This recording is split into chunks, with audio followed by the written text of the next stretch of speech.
उत्तराखंड के 4 धाम नाम सुनते ही मन पावन हो जाता है। मई से अक्टूबर तक श्रद्धालुओं की यहाँ भीड़ लगी रहती है। इसी साल जून 2023 में हमें भी यात्रा का सौभाग्य प्राप्त हुआ। यमुनोत्री, गंगोत्री, केदारनाथ व बद्रीनाथ। यात्रा की शुरुआत होती है हरिद्वार की पावन भूमि से। सुबह सुबह ही हम लोग हरिद्वार पहुँचे, गंगा स्नान किया। गंगा स्नान व पूजा से ही लगा तन मन सब पावन हो गया।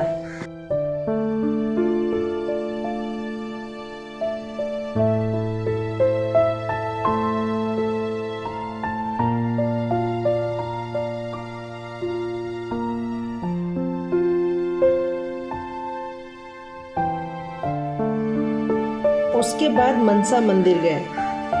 पहाड़ी पर स्थित मनसा मंदिर रोपवे व पैदल दोनों तरह से जा सकते हैं। हम रोपवे से गए।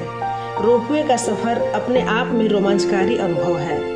आसपास पहाड़ियाँ, नीचे हरिद्वार की झांकी मनोहारी है।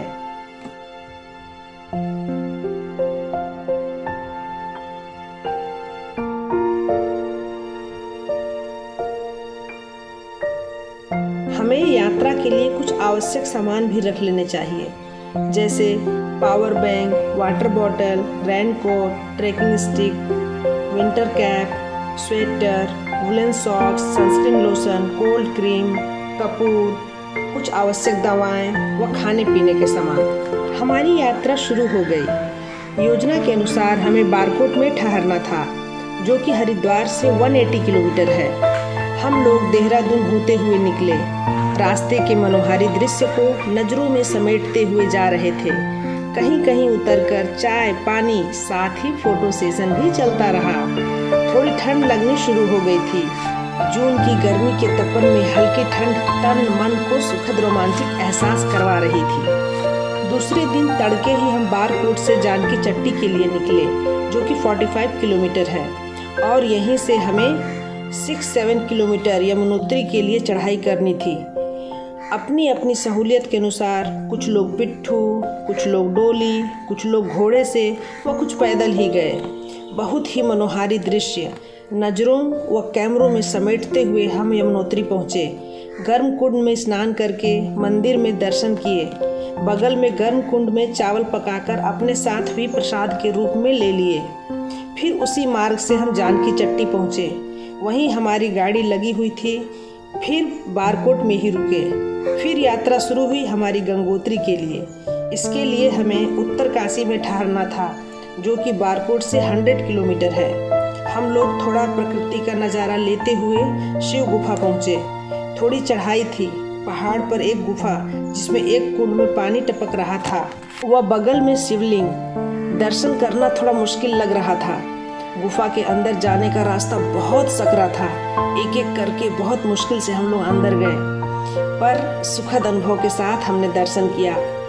उत्तरकाशी पहुंचने में शाम हो गई। शाम बहुत सुहानी थी।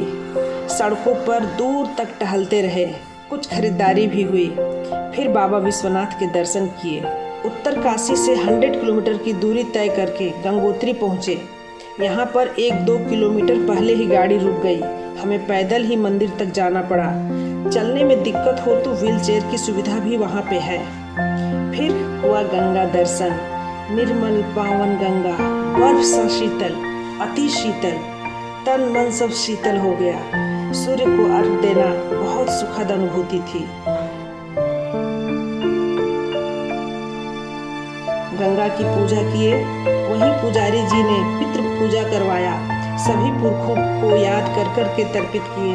मन बहुत प्रसन्न। दिन दुनिया की भाग दौड़ व तपिश से दूर, शांति ही शांति। फिर मंदिर में जाकर दर्शन किए।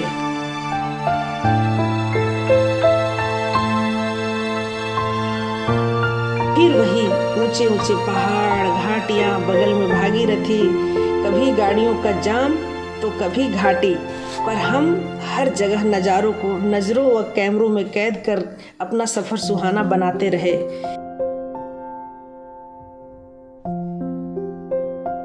पायलट बाबा के आश्रम गए। वहीं पे नीचे उतरे नदी के पास। बहुत ही अच्छा लगा। वापस लौटकर उत्तरकाशी आए। इस बार का रात्रि भोजन पंडित जी के घर था। पंडित जी वहाँ के स्थायी निवासी हैं, जो कि हमारे साथ ही यात्रा में थे। हमें वहाँ का रहन सहन व संस्कृति जानने का मौका मिला। अगले दिन हम केदारनाथ के लिए रवाना हुए, जिसके लिए हमें 210 किलोमीटर का सफ़र तय करके फाटा पहुंचना था। रास्ते में बूढ़ा केदार का दर्शन किए। इसकी बहुत मान्यता है। कहते हैं जो केदारनाथ नहीं जा पाते उसे बूढ़ा केदार के दर्शन से भी वही पुण्य प्राप्त हो जाता है। फाटा पहुंचने में शाम हो गई थी। रात वहीं रुके। दूसरे दिन तड़के ही सीतापुर के लिए 4-5 किलोमीटर का सफ़र तय करके पहुँचे। गाड़ी वहीं रुक गई। लंबी कतार थी, बहुत ही लंबी, सोनगंगा के लिए। वहाँ से हम पैदल ही गए।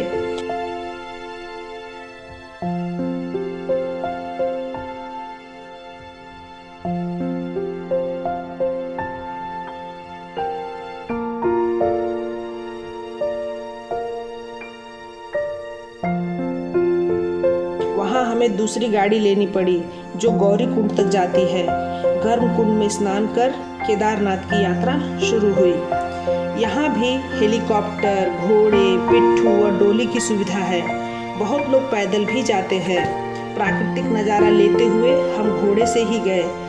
ऐसा लुभावन दृश्य आज भी नजरों में समाये हुए है। रास्ते में खाने पीने की अच्छी व्यवस्था है। पूरा खाना भी मिलता है और यदि चाहे तो गर्मा गर्म मैगी भी हम एंजॉय कर सकते हैं। 16 किलोमीटर की दूरी हमने 6-7 घंटे में तय करके शाम को केदारनाथ पहुँचे। शाम की आरती हुई। बहुत ही मनोरम दृश्य। रात हम लोग वहीं पर होटल में गुजारे। टेंट वगैरह की भी अच्छी व्यवस्था है। दूसरे दिन बाबा के दर्शन हुए। मन प्रशांत हो गया। जैसी छवि की कल्पना की थी उससे भी अधिक मनोरम, मनोहारी। भीमशिला के दर्शन हुए, जिसके चमत्कार से मंदिर का बाल भी बांका न हुआ था। सच में ऐसा दृश्य, चारों ओर बर्फ के पहाड़ों से घिरा, प्रकृति के गोद में सारी तपिश दूर हो गई। मंदिर के पीछे लोग अपने बड़े घर की इच्छा पूर्ति के लिए एक पर एक पत्थर रखकर मन्नत करते हैं। बहुत अच्छा लगा देख करके। फिर हम उसी तरह गौरी कुंड होते हुए फाटा आ गए।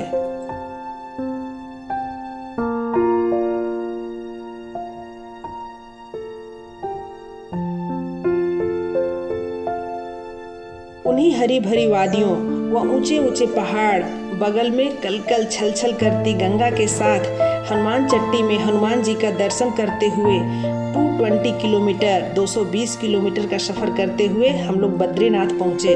पहुँचने में रात हो गई थी, पर उस समय भी हमने बद्री विशाल के दर्शन किए। फिर सुबह गर्म कुंड में स्नान कर मंदिर गए। दर्शन हुआ। मन प्रशांत, प्रसन्न हो गया। सारे दृश्यों को नज़रों व कैमरों में भरने की निरंतर कोशिश चलती रही। अब हमारी यात्रा आखिरी चरण पर थी। फिर हम लोग देवप्रयाग के लिए निकले। धारी देवी मंदिर के पास ही धमक शॉर्ट में रुके। सुबह धारी देवी मंदिर में माता का दर्शन हुआ।